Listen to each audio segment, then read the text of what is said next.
Hola, ¿cómo les va? Bueno, espero que bien. Ayer la clase se cortó por internet, ya me vino pasando en la semana durante las clases con Claudio, con Camila, con Facundo y otros. Esta ha sido una semana fatal para el tema de internet.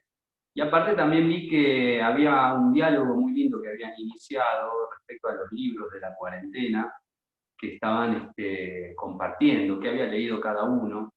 Y bueno, la verdad que me puso muy contento verlos compartir estos otros modos de hacer Kung Fu que tienen que ver con lo que se aprende a través de los libros. Y entre los cortes y la cuestión de los libros, estuvimos viendo, sabiendo que podía pasar, algunas de las técnicas que nosotros practicamos en la época que tuve la suerte de conocer a Zipak Javier Ramírez, que fue alumno de Sifu Moyat y también compañero de práctica de mi Sifu Leo Imamura en Nueva York. Por eso no le digo Sifu Javier Ramírez, no porque no sea maestro, sino porque no tiene una relación maestro-padre conmigo, sino se dice Zipak, que significa maestro-tío. Así que Zipak Javier es mi maestro-tío.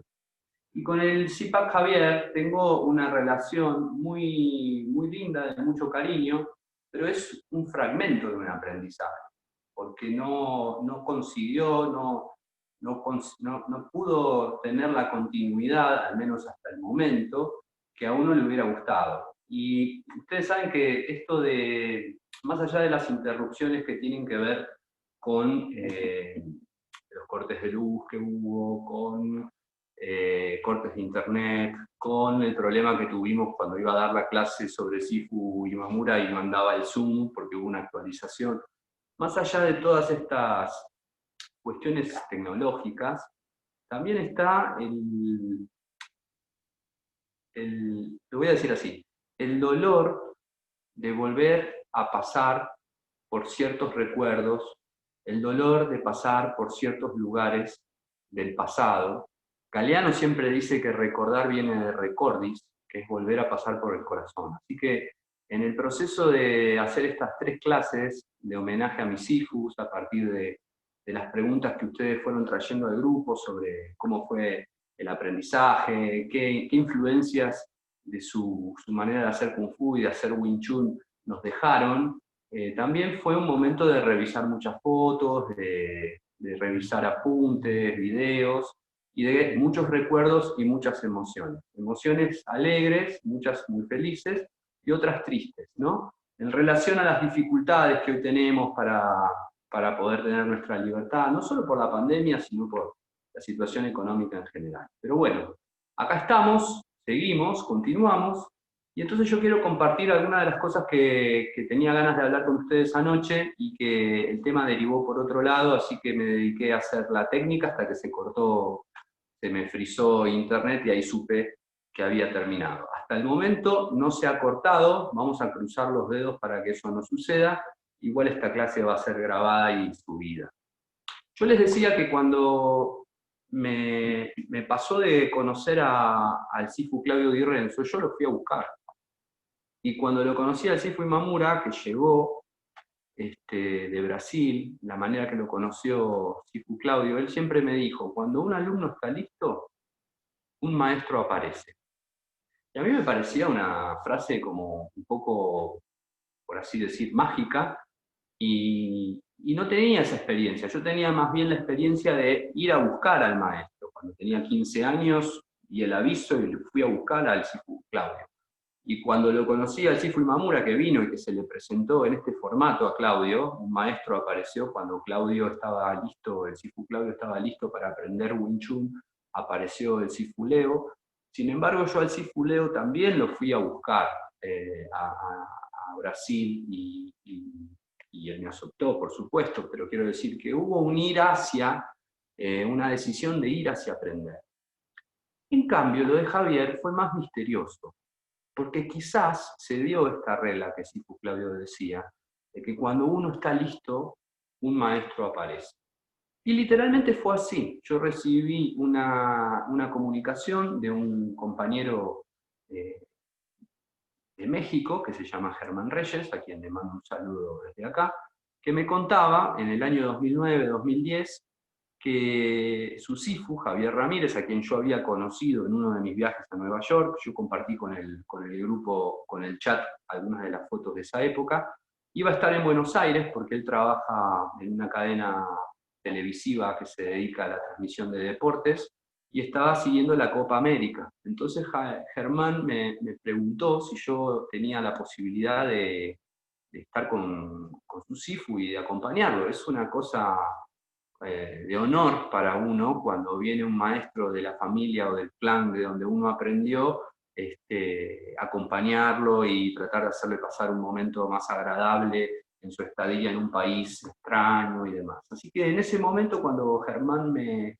pasó el contacto que iba a estar en Buenos Aires, Javier Ramírez, yo me acordaba de él, pero lo pensé más como una visita de cortesía que yo le iba a hacer para hacerlo pasear y conocerlo y demás. Y en ese momento yo estaba pensando en la posibilidad de hacer un viaje de estudios con el Sifu Eduardo Carrizo juntos, con otro maestro. Estábamos pensando en hacer un viaje y de repente aparece este maestro alumno de Moyat, que viene de México, con quien yo tuve poco contacto en aquella época cuando estuvimos en New York, y viene a Buenos Aires.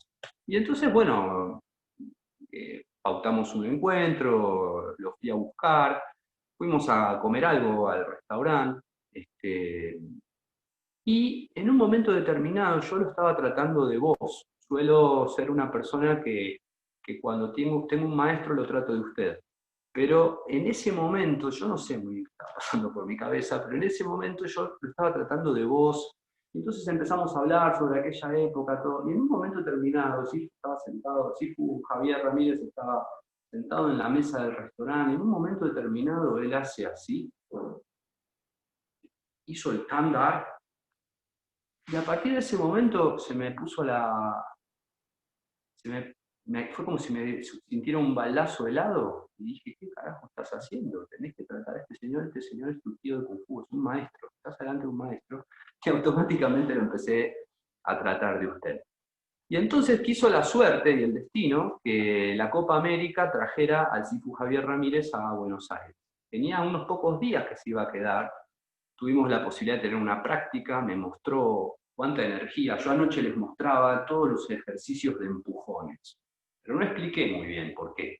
Porque de acuerdo a cómo Javier me empezó a compartir su manera de hacer el Wing Chun a partir de haber aprendido con Moyat, pero también a partir de la influencia de uno de los alumnos más adelantados del Sifu Moyat, que se llama Miki Chan, que es un ingeniero químico que desarrolló mucho el tema de la energía explosiva a partir del uso de la palma y del empuje.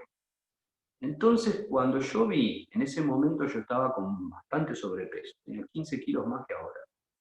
Cuando yo vi que ese señor chaparrito, me sacó volando con mis 100 kilos, casi sin hacer esfuerzo, ahí fue el segundo momento que me dije a mí mismo, Leandro, estás con un maestro, no estás con un par, estás con un maestro. Así que ahí fue como inició esta cosa cómica de que pasamos del vos al usted y que pasé de comportarme respetuosamente a, creo, muy respetuosamente. Y entonces lo invité en una tarde que él tenía libre, mientras estaba televisando los partidos de fútbol. Él se ha dedicado, esto es una cosa interesante para muchos de ustedes, porque no todos los que aprenden Wing Chun y terminan, y se convierten en maestros, terminan trabajando de maestros. En el caso de Zipac Javier, Javier trabaja en una cadena televisiva, como yo dije, y entonces él da clases de Wing Chun solamente los sábados y los domingos a la mañana. Si alguien tiene ganas de aprender con él, se tiene que levantar a las 8 de la mañana un sábado o un domingo y va a tener una clase de 8 a 10. Él dedica esas 4 horas semanales a un grupo de alumnos que tiene hace muchos, muchos años. Yo conozco muy bien a su Sijing o alumno más antiguo, que es Mario Martínez Valdés, que estuvo en Buenos Aires y algunos de ustedes lo pudieron conocer, a quien también le mando saludos, obviamente desde acá, y le agradezco siempre su generosidad y los conocimientos que me dieron. Así que en este encuentro un maestro llegó había, supongo, algún alumno, en mi caso, que estaría listo para eso, y apareció con una enseñanza que me llamó la atención dos cosas, por su manera de ser, un hombre muy seguro, pero muy tranquilo, y una enseñanza con mucho amor y con mucha paz. Me resultaba fácil estar enfocado, pero relajado al estar con él. Me reía mucho, de hecho, grabamos un video, yo quise que mis alumnos lo conocieran, entonces sí, mandé una invitación gigante a todos los alumnos, los presentes, los que estaban, los que no estaban, los ausentes, los que dejaron de practicar, y dije, miren, hay un maestro en Buenos Aires, es una oportunidad que tienen que aprovechar, los invito a la escuela el día sábado así así. Y Javier se hizo un tiempo y tuvo esta generosidad de compartir, por eso digo, es un fragmento, porque nosotros tuvimos 3 encuentros, no hemos tenido años de encuentros como en el caso con el Sifu Imamura, o años de relación también como en el caso del Sifu Claudio Di Renzo. Hemos tenido 3 encuentros, habremos juntado en todo este tiempo unos 10 días o 15 días juntos en total. Pero esos fragmentos fueron encuentros capitales y súper importantes para mí, pero sobre todo porque de esto se trata para la escuela. Lo que yo noté es que por primera vez estaba pudiendo permitirle a mis alumnos tener contacto con un maestro que hablaba el idioma de ellos, hablaba español, era sencillo. Traducía los conceptos que había aprendido con Sikun Moyat y las anécdotas de una manera que no necesitaban la traducción de mi parte, ¿no? Así que esa fue una satisfacción, el hecho de poder practicar o de hablar de Kung Fu, de trabajar Kung Fu hablado, él tiene el Kung Fu en la palabra, estuvimos hablando con el Sifu Carrizo sobre el Kung Fu en la palabra, tener Kung Fu con las palabras. Como decía Moyat, el living, talking, Wing Chun Kung Fu, y nosotros decimos un viviente y parlante Wing Chun Kung Fu. Bueno, cuando las palabras empiezan a estar cargadas de Kung Fu. Y entonces él le dijo a mis alumnos, tengo acá algunas notas para no olvidarme, porque esa clase está grabada, pero es lo esencial que yo quería compartir con ustedes. Él dijo, siéntanse libres de hablar conmigo, mi Sifu, aunque yo no sabía nada, siempre me trató bien. Es decir, Moyat no importaba si vos sabías o no sabías, dice, a mí me trató siempre bien, y no le importaba si uno fuera ignorante o si fuera un sabio, y dijo, y en un momento determinado me encuentro con que era el gran máster del Wing Chun, pero tenía una panza así, porque tenía sus épocas con sus comidas y con sus hábitos, y en un momento determinado tomó la decisión de cambiar de hábitos por la salud, y entonces desde ese momento dejó de comer todo lo que le hacía mal y empezó a comer verduras y hervidas y arroz, y entonces se reía porque lo acompañaba al restaurante y decía que era una comida muy insípida, pero que lo que le llamó la atención era algo que nosotros tratamos de trabajar, que es esta voluntad de determinación.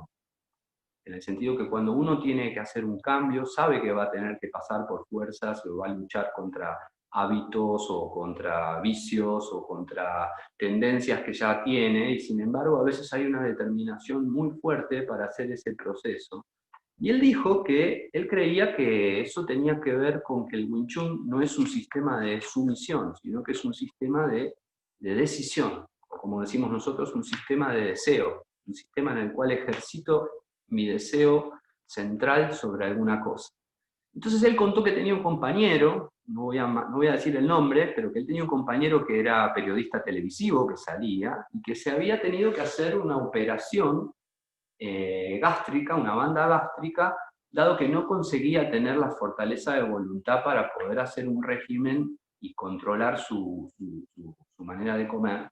Y entonces dice, era como un jefe para mí, una persona muy querida, pero en un momento no lo soporté más y entonces fui con todo el peso de mi Kung Fu, como dice Javier, y entonces le dijo, lo que pasa es que vos venís de una disciplina, no voy a decir el nombre de la disciplina, a donde el maestro es lo máximo, es una figura incuestionable y todos están acostumbrados a obedecer.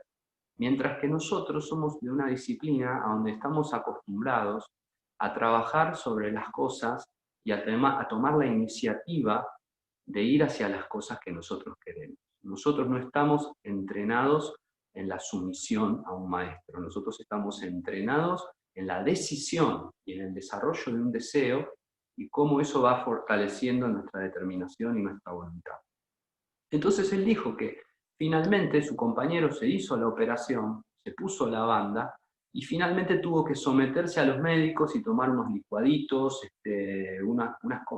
terminar comiendo lo que tendría que haber terminado comiendo de todos modos, si es que hubiese hecho ese proceso de cambio de hábitos y de bajar de peso, no dependiendo del médico, sino más bien de su propia determinación a poder intentar.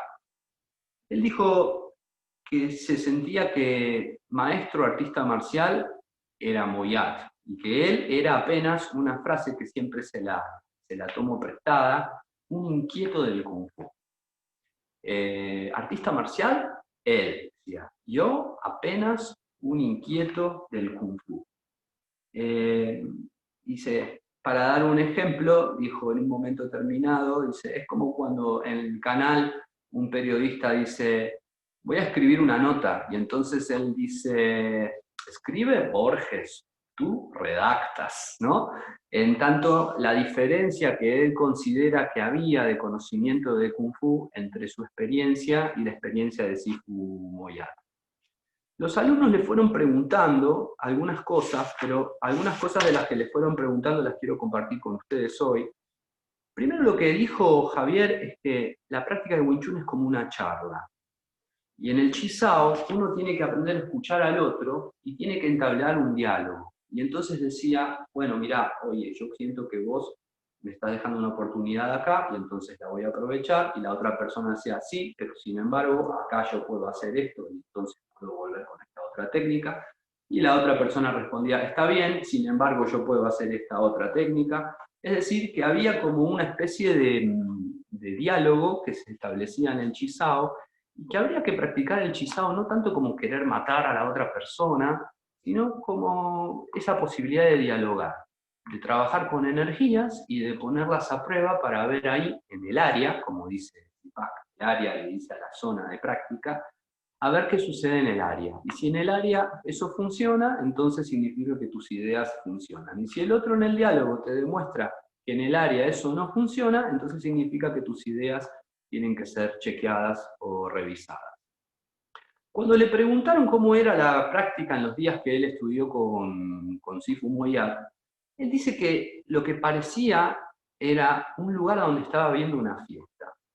Dice, imagínense una sala, y yo estuve en el año 94 y en el 98, una sala con muchas sillas, acá también tenemos sillas, siempre, abajo también, el que quiere practicar, practica, y el que no, se puede sentar, observar y compartir la práctica de otra manera. Y dice, nadie tenía simbolismos en el cual uno pudiera saber qué nivel tenía cada uno, y entonces, cuando uno llegaba, se ponía a rodar con alguien a quien quizás no conocía, y siempre, si ya tenía el Siunim Tao completo, es decir, si ya había aprendido el trabajo con los brazos, entonces se empezaba haciendo Toima. Toima es el caballo empujante, es el primer ejercicio del Chongkyu, que enseña cómo poner esa presión hacia adelante por el centro, constantemente hacia la otra persona.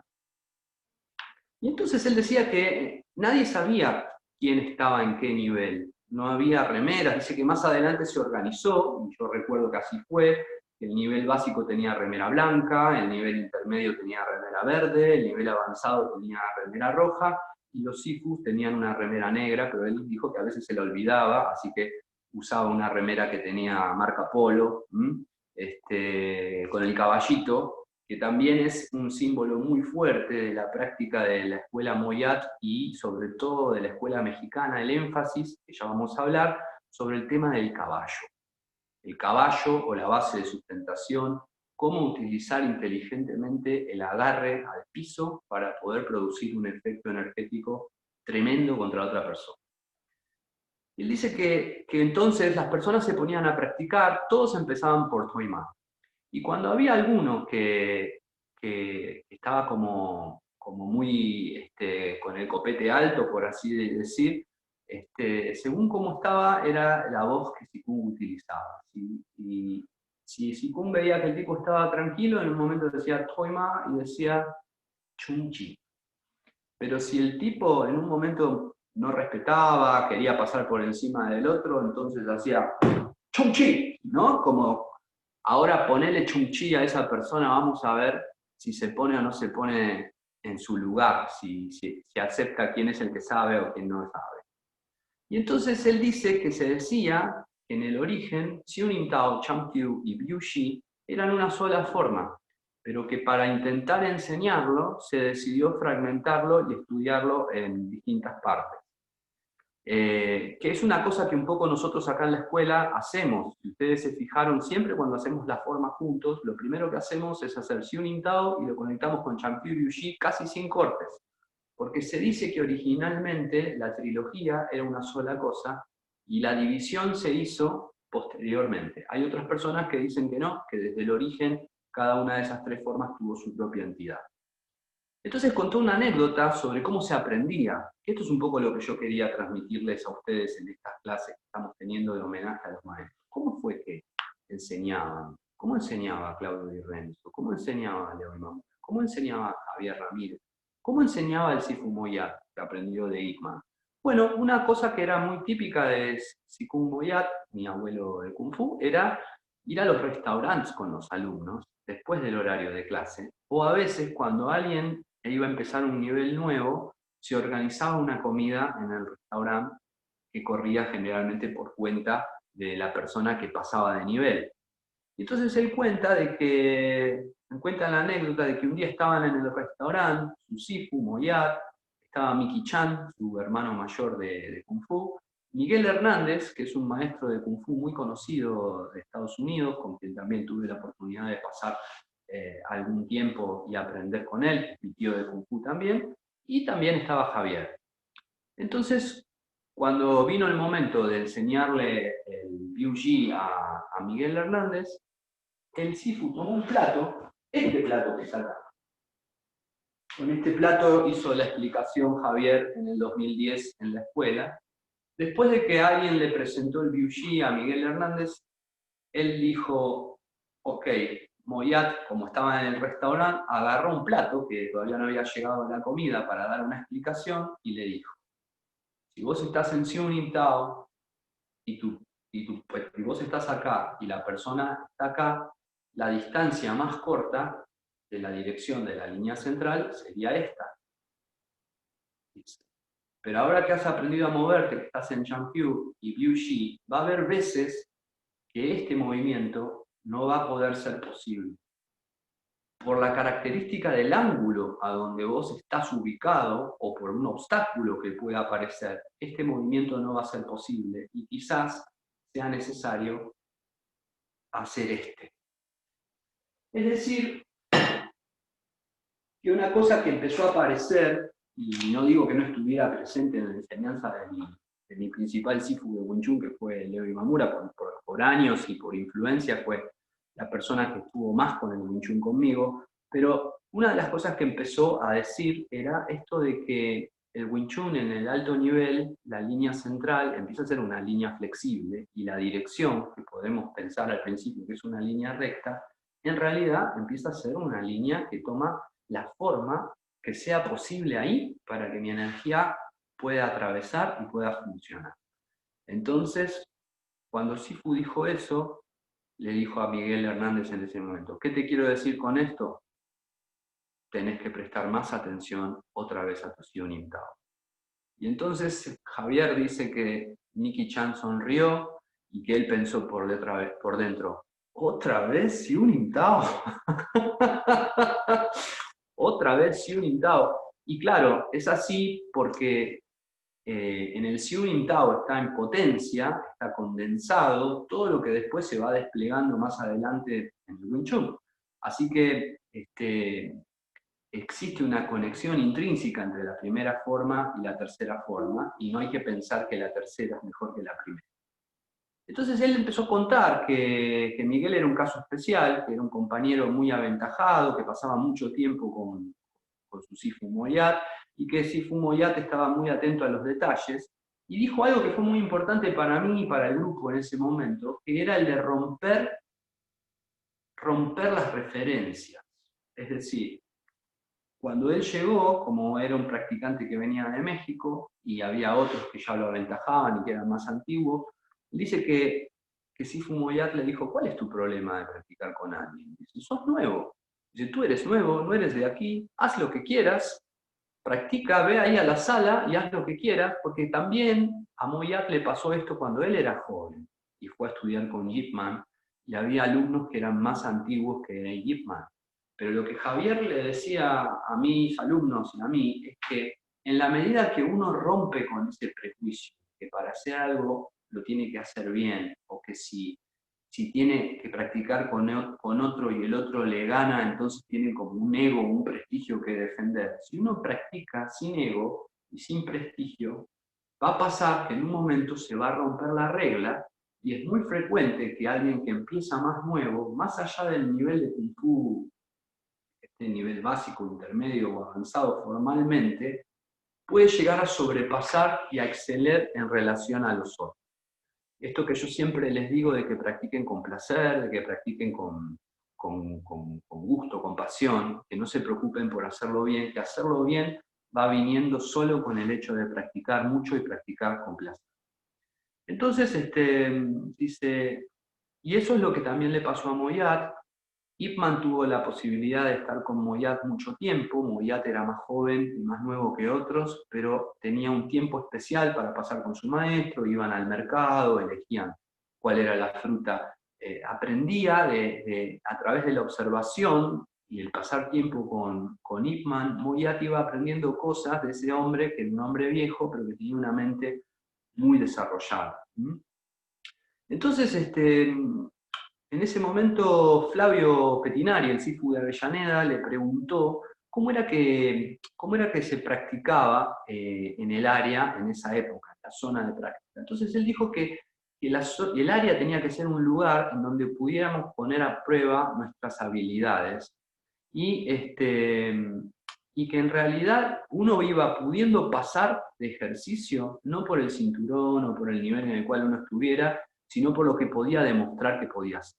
Si uno no podía empujar a la otra persona porque no tenía suficiente energía, no aguantaba su estructura, o colapsaba su base, su caballo, entonces directamente no se empezaba a hacer técnicas dobles porque apenas estaba pudiendo con las técnicas simples. Un poco yo les conté a algunos de ustedes que en el mundo del jiu-jitsu pasa que para pasar de nivel uno tiene que poder luchar y derrotar a todos los mismos compañeros del mismo nivel para que tenga un cinturón superior. En la época que Javier practicaba, el pase de nivel venía cuando la persona estaba lista para aprender cosas nuevas porque lo podía demostrar en la sala con habilidad. Y entonces, él decía que esto también era un buen método porque de alguna manera uno siempre estaba practicando los fundamentos, el Xiunin Tao, los ejercicios básicos, el Toi Ma, que es el ejercicio de empujar, el Chun Chi, y que después todas las otras técnicas naturalmente vienen de ahí, así que de alguna manera practicar el Xiunin Tao es un privilegio porque estamos dentro del sistema. Y ahí entonces en un momento determinado, después de haber expuesto que se practicaba de esa manera y cómo se practicaba, él dijo, parecía una fiesta de cumpleaños, y había un montón de gente, como dije, había sillas, gente parada, gente conversando, se escuchaba desde la habitación de la oficina de Sifu Moyat a él tocando un violín, estaba aprendiendo autodidacta a tocar y que a lo largo de los años él contó que fue aprendiendo a tocar. Y entonces en un momento determinado alguien le preguntó, bueno, ¿y qué es lo más importante del Wing Chun? Y él dijo, en la vida tienes que ser auténtico y honesto contigo mismo. Y tienes que entender bien tus limitaciones. Y a partir de que aceptar esas limitaciones, aprender a ir desarrollando en la medida de tus posibilidades, teniendo en cuenta esas limitaciones. Dice, y también aceptar que cada tanto vas a volver a sentirte novato y vulnerable. Cada vez que empezás un nuevo nivel, cada vez que empezás una nueva etapa. Incluso, por ejemplo, en esta situación de la pandemia, yo les he dicho el malestar que me ha producido que se corte la luz, que se no ande el Zoom, que se me corte el internet, la frustración enorme, ¿no?, que uno se encuentra en el hecho de tener las ganas de seguir enseñando Kung Fu y tener que hacerlo a través de este aparato, a través de la distancia, en un horario distinto al que habías planificado, etcétera, etcétera. Y dijo, no solamente tienes que entender bien tus limitaciones y volver a sentirte novato y vulnerable cada vez que hagas un cambio, sino que lo que mi Sifu me dejó, y lo más importante, fue el hecho de practicar una libertad de no sentirme condicionado. Entonces contó que uno de sus proyectos principales, uno de sus proyectos pendientes, era hacer una colección o un libro sobre los distintos cuadros que pintaba Moyat. Moyat pintaba cuadros, yo tengo uno acá en la escuela, uno de sus Flash Strokes, pero él en ese momento mencionó que había un cuadro a donde había unos piecitos que estaban en el pie del cuadro, y más arriba había otros piecitos de otro color, y esos mismos piecitos luego estaban atrás. Y entonces eso significaba que el maestro al principio se ponía delante del alumno, en el camino del Kung Fu, para que el alumno lo imitara o lo viera, pero una vez que ya tenía esa referencia, el maestro se ponía atrás del alumno, y la única cosa que se tenía que preocupar era de asegurarse que no se fuese del camino ni muy para una banda ni muy para la otra banda. Así que era un cuadro que tenía unos dibujos de unos pies nada más, unas pisadas o unas huellas, en donde el alumno estaba en el medio, el maestro se ponía adelante y después se lo veía atrás para poder controlar el movimiento, que no fuese demasiado lejos del camino o del centro del camino. Él dijo, tengo ganas de compartir algunos conceptos del maestro que más me influyó, que se llama Mickey Chan. Mickey Chan, como yo les contaba anoche, se especializaba por desarrollar una energía explosiva, pero al mismo tiempo te rescataba en el último momento. Es decir, que si bien se sacudía con fuerza al otro, no se lo golpeaba, y por lo menos en el viaje que yo hice en el año 2011 a Nueva York con Javier Ramírez y con el Sifu Eduardo, lo que yo pude ver es que se trabajaba con mucha energía, pero y con mucha competencia, pero con mucho respeto. Después del empujón, inmediatamente estaba tu hermano o tu hermana de Kung Fu ahí, agarrándote el brazo para que no te fueras a estampar contra la pared. Y entonces también hablamos de la relatividad, de cuando uno está aprendiendo Kung Fu, que ser Champion o el nivel intermedio no necesariamente es mejor que ser Liu Xin. Y que había el caso de un alumno de Mickey Chan que iba por las distintas escuelas y que iba haciendo caer a todos los practicantes de Wing Chun de niveles más avanzados en el Chisao, porque había trabajado todos los detalles, y entonces, con un nivel de entrenamiento formal de Champion, se rompió la regla porque continuó practicando, haciendo un trabajo que no paró de estar revisando todas las cosas que tenían que ver con el caballo, con los conceptos.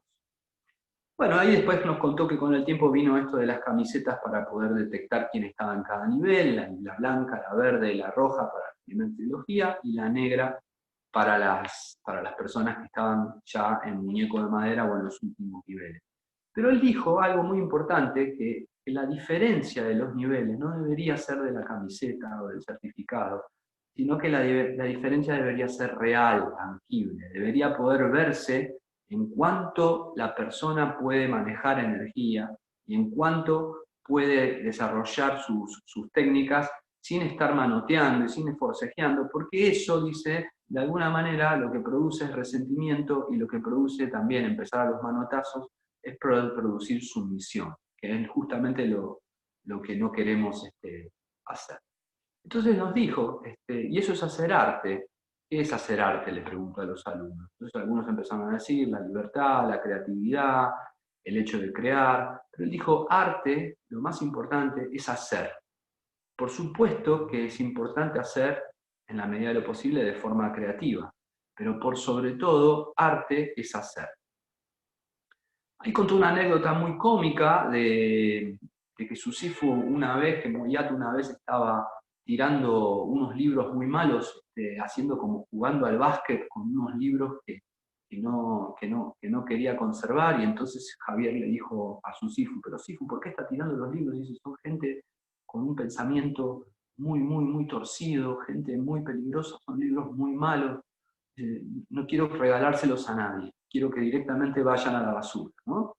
Y entonces dijo, bueno, y esto es súper importante, ¿no?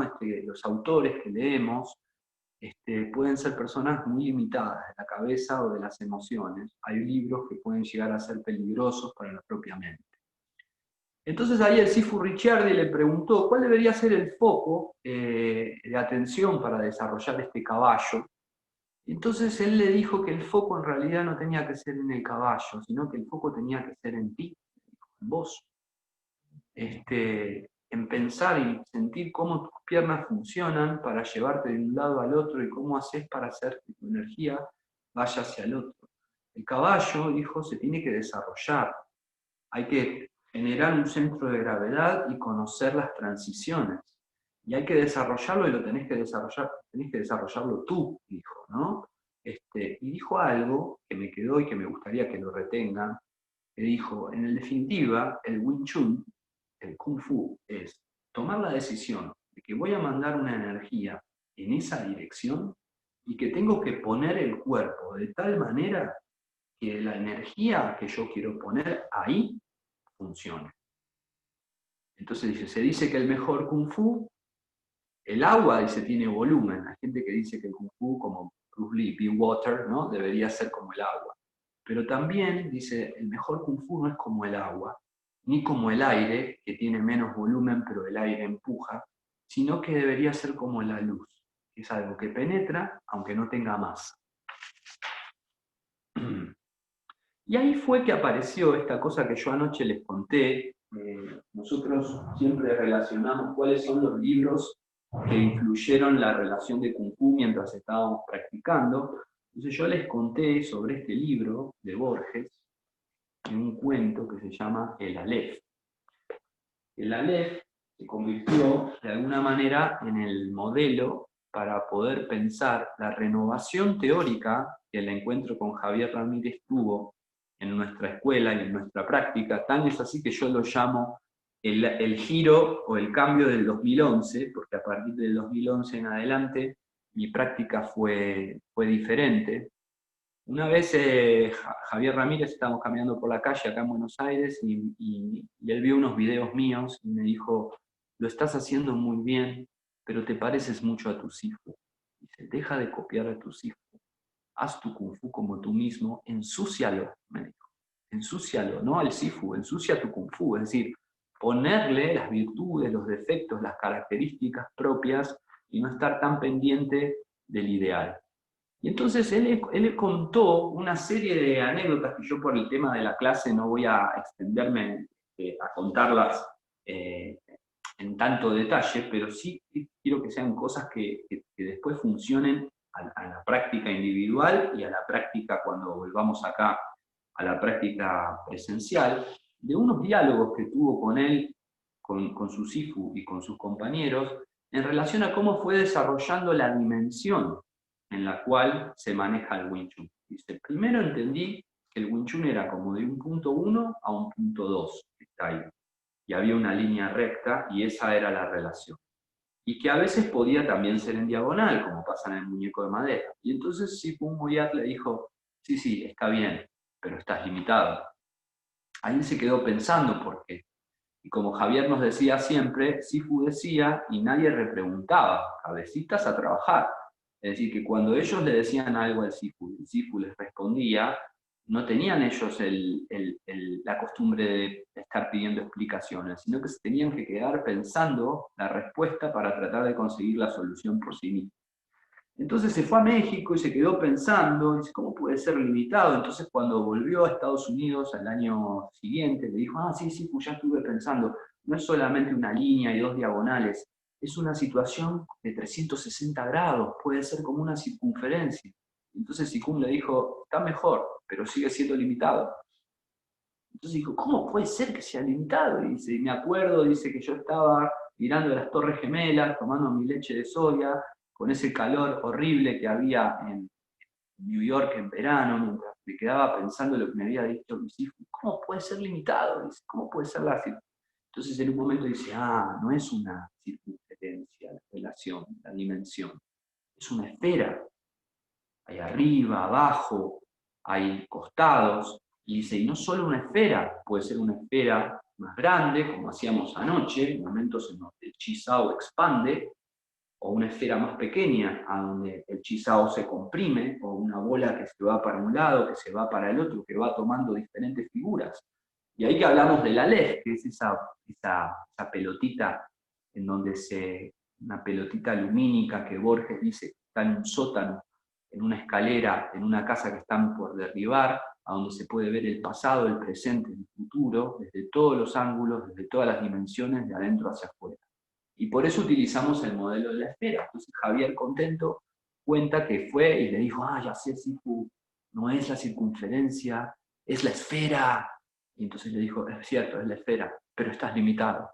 Pero, ¿cómo estoy limitado? ¿Cómo puede haber algo más que la esfera, que se achica, que se agranda? Y entonces Sikun le dijo, porque estás limitado. Y otra vez a pensar. Y entonces en ese proceso es que él pudo entender por qué está limitado. Y esto también es importante porque tiene que ver con algo que en la escuela fue la introducción del número 4. Nosotros cuando hacemos Wing Chun siempre tratamos de trabajar con 3.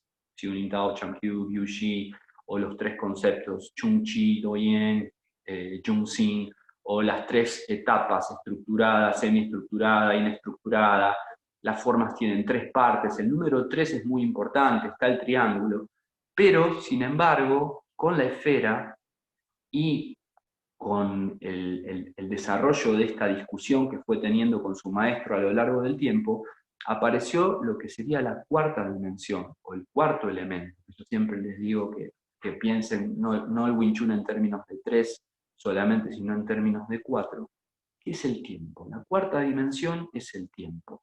¿Y esto qué quiere decir? Que no solamente mi relación con vos cuando practico es una esfera o una figura esférica que nosotros constituimos y que tiene una arriba y una abajo, sino que es una esfera que se mueve en el tiempo. Es decir, que el concepto de temporalidad y el concepto de esfera, el concepto de energía, empezaron a ser más importantes que algunos conceptos que nosotros teníamos desde antes. Entonces dijo, en Chamkyu, el caballo se desarrolla y entonces tengo el desarrollo energético como para poder trabajar con el otro. ¿Qué es lo que agrega Biu Shi? Bueno, Biu Shi dice agrega los movimientos centrífugos y centrípetos al mismo tiempo, un trabajo en espiral, pero sobre todo la posibilidad de tener una intencionalidad o la idea de poner la energía en determinada dirección. Así que Chamkyu ya tiene la explosión. La energía explosiva para Javier no era lo principal que daba el Biu Shi, sino la capacidad de darle sentido o dirección a nuestro Kung Fu, que es el concepto de brújula que aparece en el tercer nivel. Entonces dijo, es importante practicar el Kung Fu como si no fueras a matar a alguien. Estoy practicando Chamkyu, te voy a matar, decía, ahí te voy a matar, ¿no? Decía, es importante practicarlo como una manera de soltar energía, de dirigir la energía, de hacer ir la fuerza y el cuerpo de una dirección al otro, y sobre todo, de que esa energía tenga dirección. Y en ese momento dijo que si alguno había experimentado la depresión es un momento en el cual la persona no tiene interés en nada, no tiene satisfacción en nada, su energía está estancada y no tiene dirección. Entonces, hablamos sobre la importancia de cómo moviliza la práctica del Kung Fu, el hecho de poder no quedarte con la energía estancada. Si estás triste, que la energía se mueve. Si estás contento, la energía se mueve. Es decir, la energía se mueve y la energía psíquica también se mueve y adquiere una dirección y una intención que a veces es la que se pierde durante la depresión. Después dijo, hay que tratar de sentir esta fuerza como una pulsión que está modelada, pero que no necesariamente tiene que ser para matar, tiene que ser para llevar el cuerpo, para llevar la emoción, para llevar el caballo, para desarrollar un poder ahí donde yo lo necesito. Contó que de los conceptos principales de Mickey Chan, que es ingeniero químico, había incorporado la idea de espectro.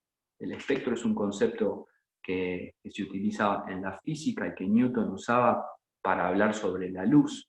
Pero en el caso de nosotros, el espectro es la exploración de lo fuerte hasta lo blando y de todas las tonalidades de energía y de posibilidades que hay sin terminar de perder la energía. Dio como ejemplo, y se vieron cuando ven a los hombres de los camiones de gaseosa, se avientan las cajas, ¿viste? Y se tiran las cajas, que el que la recibe, pero de determinada manera la recibe no rígido, sino que se acomoda. Dice, bueno, algo así, y acompañar el movimiento, como hacen los tipos que se tiran los cajones de las gaseosas, es parecido a lo que tenemos que hacer. Entonces nos invitó a que fuéramos probando con él, se fueron parando distintas personas, y lo que hacía era resistir la fuerza de una persona un poco, hasta que en un momento se acomodaba en un lugar nuevo, desde donde se acomodaba con ese empuje, y conseguía una palanca mejor para poder volver a empujar. Es decir, que él decía, yo primero tomo tu fuerza hasta el punto en el cual esa fuerza, como les mostraba ayer, se disuelve, y en ese momento, cuando encuentro un punto de apoyo mejor, desde ahí empujo y me llevo puesta a la persona, como decimos nosotros, pero llevárselo puesto no significa noquearlo, sino trabajar con el empujón. Entonces quiero mostrar, ayer estuve mostrando los ejercicios, pero como se cortaba internet, no, y porque estaban hablando de los libros y demás, no quise interrumpir esa conversación. Una de las cosas que pasa con el Kung Fu es que la relación de Kung Fu es en vivo. Entonces, de repente uno piensa en un ciclo, dice, voy a hablar de los maestros, le voy a hacer un homenaje a cada maestro, y después en vivo, lo que está pasando en ese momento, en ese día, es otra cosa. Entonces, lo que me encontré con esto de hacer las clases de homenaje para los maestros y para contarles a ustedes qué habíamos aprendido con cada maestro y cuál había sido el método, es que a veces cuando quería dar la clase de eso, o no había internet, o no había luz, o no era el momento porque había pasado otra cosa y entonces había que hacer un cambio de plan. Así que bueno, es parte del Wing Chun los cambios de plan. Entonces me voy a parar y voy a mostrar en unos pocos minutos, para que no tenga mucha duración este video, que es solamente un complemento de lo que hicimos ayer, los ejercicios que les estuve mostrando ayer, que tienen que ver con lo que Javier Ramírez, Mario Martínez, Nicky Chan, y otros que tuvimos la posibilidad de conocer cuando viajamos a Nueva York en el 2011, estuvimos practicando con, que no es un Wing Chun diferente ni mejor que el que hemos trabajado o hemos hablado del Sifu Claudio o del Sifu Imamura, sino complementario. Son formas complementarias de hacer funcionar tu Wing Chun con una riqueza mayor, porque en determinados grupos, en determinadas escuelas de distintos países, a veces se hace énfasis en una cosa mayor que en otra. Entonces, voy a poner acá para mostrar un poquitito algo de este trabajo y que te quede registrado lo que estuvimos hablando ayer. Voy a poner así, parece que así se va a ver mejor. Bien. Entonces, lo primero de todo es esto de que nuestra manera de practicar con el grupo de Estados Unidos y el grupo mexicano era trabajar el Chun Chi, o la energía hacia adelante, y el hecho de trabajar el empujar hasta poder pasar con la palma o pasar con el puño, pero no golpeando, sino penetrando y agujereando la zona de la línea central, sin hacer énfasis en las técnicas dobles.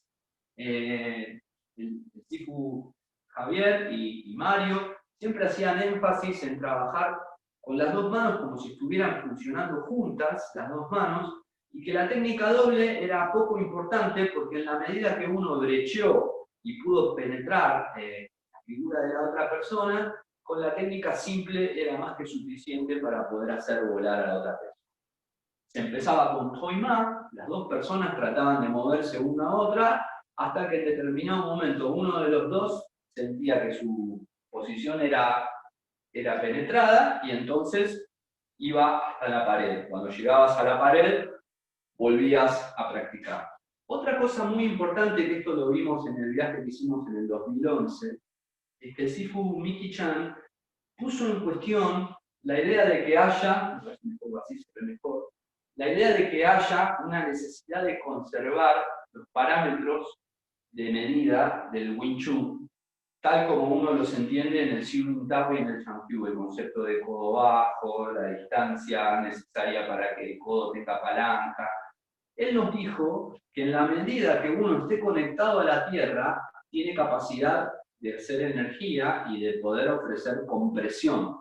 Entonces es más importante la conexión con la Tierra y la tenacidad, incluso hasta los 90 grados, o incluso quebrado, pero quebrado desde el punto de vista de las figuras a las que estamos acostumbrados, pero en la medida que uno enfatizaba una relación mayor con la Tierra, que preocuparse tanto por el posicionamiento con el otro, siempre iba a encontrar un lugar cuando vos me empujás. Imagínate que estamos haciendo hechizado. Me empezás a empujar, me empujas mucho y entonces yo me apoyo, hago como un pasito en diagonal hacia atrás y me apoyo con mi talón clavado y resisto. Entonces ahora tu fuerza viene hacia mí.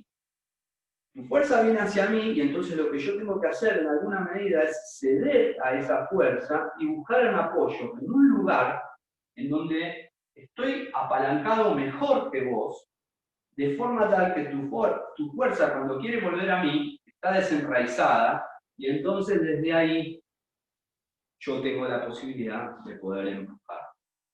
La esencia de lo que Javier Ramírez nos regaló, nos dio, y por la cual estaré siempre tan agradecido, tiene que ver primero con esto que trabajamos ayer, de la idea de pensar que aparte del triángulo y de la línea, hay entre las dos personas una figura esférica o esferoide, por así decirlo. Los brazos y las dos personas están adentro de una esfera. Y eso significa que a veces las figuras pueden tener una flexibilidad como pasa en el Tai Chi, el pasaje de una pierna a la otra, una flexibilidad que me puede llegar a permitir, a veces, a pesar de deformar la figura, estar enraizado y encontrar una posición mejor para poder empujar al adversario.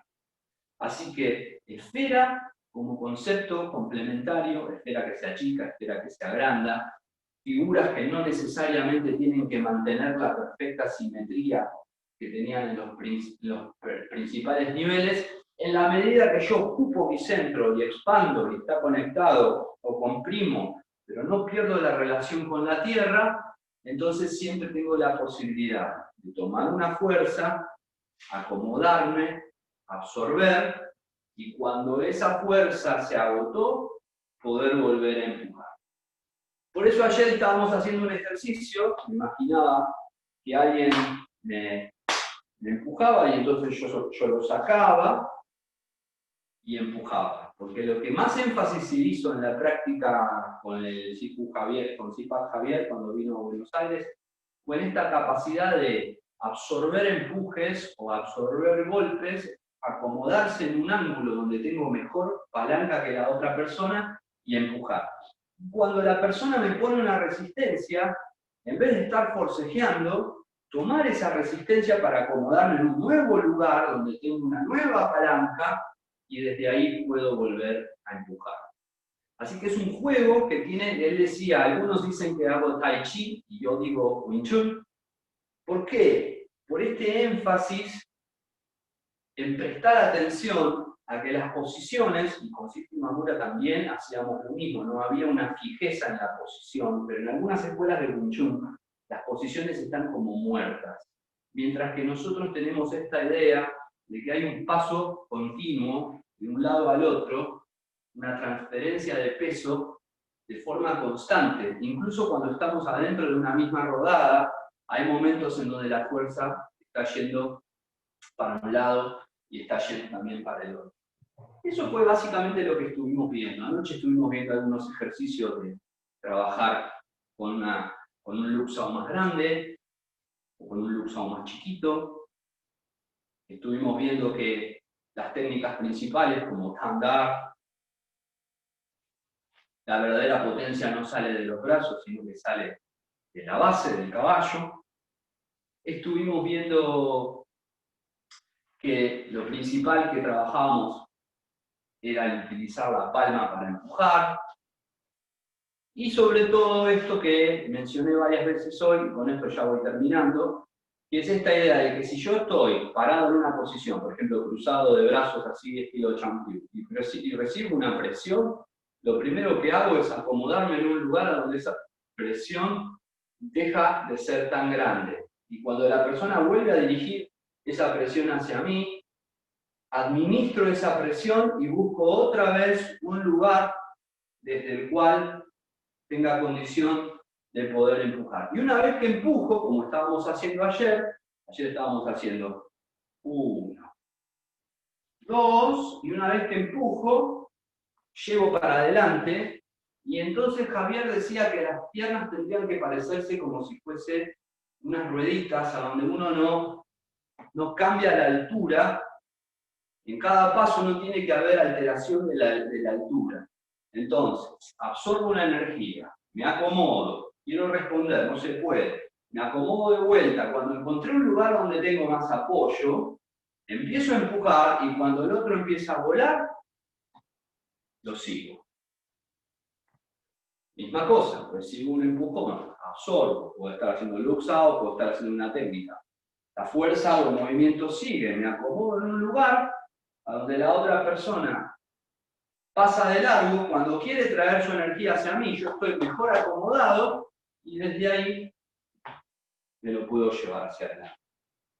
Bueno, hoy hicimos entonces el complemento que nos quedó trunco anoche sobre este maestro tan querido. La verdad que es una persona, a mis 3 maestros los quiero mucho, pero con Javier he tenido una relación muy linda y muy cálida en este momento más cercano de la vida. Quizás con mis otros 2 hijos tuve una relación en otras épocas, cuando fui adolescente o cuando tuve 20, 30 años, y ahora que estoy por cumplir 50, recuerdo estas historias, estos viajes, y, bueno, y me siento muy, muy feliz y muy afortunado de los maestros que tuve y de que me hayan enseñado y me hayan acompañado en el Kung Fu como lo hicieron. Y quizás en este proceso de recordar, como yo les decía, este recordis, pasar de nuevo por el corazón, no solamente les hago un homenaje y quizás alguno de ellos vea estos videos y se pueda enterar, al menos en parte, de mi gratitud y de mi cariño, sino que también el pasar de nuevo por esas emociones, por esos recuerdos, pasar de nuevo por el corazón, al contárselos a ustedes, al compartirlo a ustedes, de alguna manera me lo vuelvo a apropiar y al mismo tiempo me libero de esas partes de la historia pasada que puedan haber sido dolorosas o difíciles, como para poder seguir adelante con ustedes de una manera más alegre, más feliz, y como siempre decía Javier, innovar, animarse a innovar, animarse a seguir explorando, no casarse con los conceptos, estar un inquieto o una inquieta del Kung Fu. Estar en un proceso de inquietud, de curiosidad, me gustaría también decir, de un deseo de conocernos a nosotros mismos y nuestra energía y ver cómo podemos hacer, como decía él, allí para que eso funcione. Bueno, completamos la clase de ayer, la parte no hablada, la hicimos anoche, está grabada, después por ahí si quieren la pueden ver, y esta sería la parte complementaria que tiene que ver con la tercera parte y última parte del homenaje a los maestros de Wing Chun que influyeron en la práctica que hacemos todos los días en SDS, la práctica que haces vos. Espero que con suerte hayas podido entender un poco mejor cuáles son las influencias de estos 3 maestros en tu práctica, en qué medida cuando haces algo puedas detectar esto lo aprendió el Sifu Leandro con Claudio, esto lo aprendió el Sifu Leandro con el Sifu Leo, esto lo aprendió con Javier, y cuáles son las teorías que circulan adentro de la escuela desde hace ya 20 años. Wow, increíble. Bueno, Un beso, un abrazo, los voy a ver a la noche, que tenemos clase hoy de PI, pero esta grabación es la que estaba faltando y el que cumple siempre fortalece su relación con los alumnos. Así que yo les prometí que les iba a grabar la clase que no se pudo dar, promesa cumplida. Un abrazo.